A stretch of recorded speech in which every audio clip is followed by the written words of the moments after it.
that his administration has become a punchline. Like this Saturday Night Live skit ridiculing the fact that the world-renowned surgeon Ben Carson is running HUD, about which he had no past experience or involvement. Baby, I'm scared. It's okay. You're going to make a great Surgeon General. No, I run the Department of Housing and Urban Development. That's hilarious. All of which has fueled increasing speculation about who will be next to go. We may not know that yet, but we do know who will be joining the Trump administration next. This is the Kudlow Report. The president has offered the job of chief economic advisor to Larry Kudlow, an economist and TV personality, and Kudlow has accepted the offer. My immediate action was, yes, honored to take the job. He'll be replacing his predecessor, Gary Cohn, who resigned in protest recently over the Trump administration trade tariff policies on steel and aluminum. Even though Kudlow also has reservations about the tariff policy, which he says he communicated to the president. My problem with the steel and aluminum tariffs, as they were originally announced, is that it might do harm to American users of steel and aluminum. I made that point on the air, I made it to him. I just don't like blanket tariffs. Democrats are calling the Trump administration turnover chaos. I've never seen a presidential administration so basically disorganized, at war with one another, creating such huge problems for the country. Now, as we mentioned, even some Trump family members may be leaving the White House soon. Late tonight, Vanity Fair reported Mr. Trump is getting close to ordering Jared Kushner and his daughter Ivanka to leave the White House and return to New York. They've been warring with John Kelly since he got there and began to limit their influence, and he is reportedly concerned their reputations are being damaged staying in Washington. Juan, how about that? It's safe to say there's more to come, Dave. Oh, yeah. All right, thanks so much. Okay. New details are emerging in the Stormy Daniels case. Documents obtained by CNN suggest a deeper connection between the Trump organization and efforts to keep Stormy Daniels quiet. Court documents show a top lawyer at the Trump organization, Jill Martin, represented the company that paid the former porn star $130,000 to keep quiet. Michael Cohen, Trump's personal attorney, had said he acted alone in making the payment.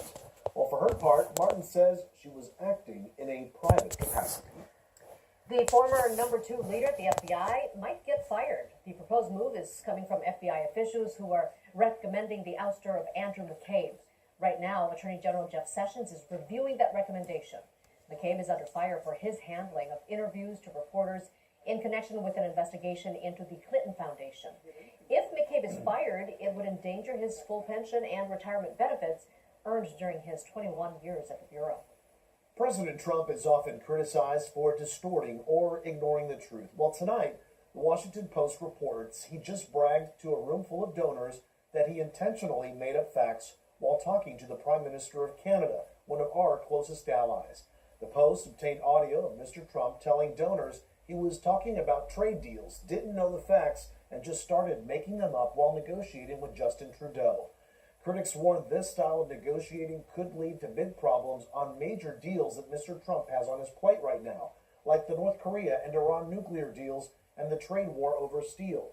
No comment yet, though, from the White House. Hundreds of thousands of students left schools for at least 17 minutes today, 1 minute for each of the people killed in Parkland 1 month ago. The national walkout was inspired by the students of Marjorie Stoneman Douglas High School. Correspondent Adriana Diaz is there. A sea of students streamed out of the school behind a national movement. Parents at Marjorie Stoneman Douglas High School cheered them on, like Rick and Rosemary Jensen. This wasn't the way I wanted my son to become an activist, but you know what? I'm so glad the kids have found their voices, and I hope it's what's buoying them, because this isn't easy for them. Freshmen Alexa Palin and Brianna Jesenkowski hugged by a memorial for their friend, 14-year-old Gina Montalto. Does a walkout like what you guys are doing, do you think it helps? It does help because it shows that the community is so strong and that we're coming through this together. But the father of 14-year-old victim, Elena Petty, wants a different approach. On Twitter, Ryan Petty encouraged students to walk up to the kid who causes disturbances in class and ask how he's doing, adding the hashtag #WalkUp, not out. Still in Portland, Oregon, Students who walked out formed a clear message. And even snow and frigid temperatures in Akron, Ohio didn't stop the youngest students determined to show their support. In nearby Chicago, nearly 1,000 students left Jones College Prep. But they say the rest of America is now grappling with the gun violence they've battled for years. They don't live in cities or communities where guns play constantly, where children are dying 24/7 in the streets, no matter if they're coming to or from school. In Washington, D.C., if you can speak, speak. If you can march, march. Young people wanted their voices heard. Kate Whitman organized her school walkout in New York City. We saw this in the 60s and the 70s with MLK, with the Vietnam protests, and we're seeing this here right now. This is a part of history. And in Manhattan Beach, students at Miracosta High joined the national walkout, pausing for 17 seconds of silence. The school's Wind Symphony played a song in tribute of the victims. And students at Granada Hills Charter High School joined the walkout as well. They gathered on the school's football field to spell out enough, sending a powerful message about gun violence. And in Sacramento, State Attorney General Javier Becerra returned to his alma mater to join students rallying for stricter gun control. Becerra joined students from C.K. McClatchy High School to the walkout. He encouraged them to keep fighting for reform. Meantime, the NRA responded to students walking out today with a tweet and this message. Blaming good, honest people for the acts of murderers is wrong, divisive, and not the answer. Passing new gun control laws won't protect our kids because criminals willing to commit murder will never obey the law. So does that mean we just do nothing? Absolutely not. Our nation can't afford to repeat the mistakes of the past. Also responding to students today, the NRA tweeted out an image of an AR-15 style rifle with the message, "I'll control my own guns. Thank you." The 19-year-old man accused of the mass shooting appeared in a Florida courtroom today. Nicholas Cruz stared at the floor. The judge entered a not guilty plea on his behalf. He is charged with 17 counts of premeditated murder and 17 counts of attempted murder. Prosecutors are seeking the death penalty. Cruz's attorneys have said he'd be willing to plead guilty if the death penalty was taken off the table. All right, now to breaking news. A coyote confronted a person in Cal State, L.A. And Stu Mandel is live above in Sky 9. What happened here, Stu? Well, we understand that Cal State University police... It's the same coyote I met her with me. Me and she was messing around with. Now, this all started earlier this evening here, right off of Lansdowne Avenue. Apparently, earlier, a child was being threatened by this animal. Officers from Cal State Police arrived out here. They did see that animal. Shots were fired. They believe the coyote was struck, but it ran after being hit by gunfire. That child, the condition unknown, but you can see LAPD assisting right now in what is actually an officer-involved shooting. Live in Sky 9 over the City Terrace area. I'm Stu Mandel. Juan, Lena, back to you. All right, Stu, thanks so much. Coming up next here at 9, a California teacher decided to show off a gun in class. It ended with 3 students hurt. And developing tonight, we are monitoring the crash of a Navy jet off Florida. They have treated the use of a military-grade nerve agent in Europe with sarcasm, contempt, and defiance. British Prime Minister Theresa May punishes the Russian government after the poisoning of a former Russian spy and his daughter. We have team coverage coming up next. All right, we back. Trying to let y'all hear the propaganda that's going on in the news.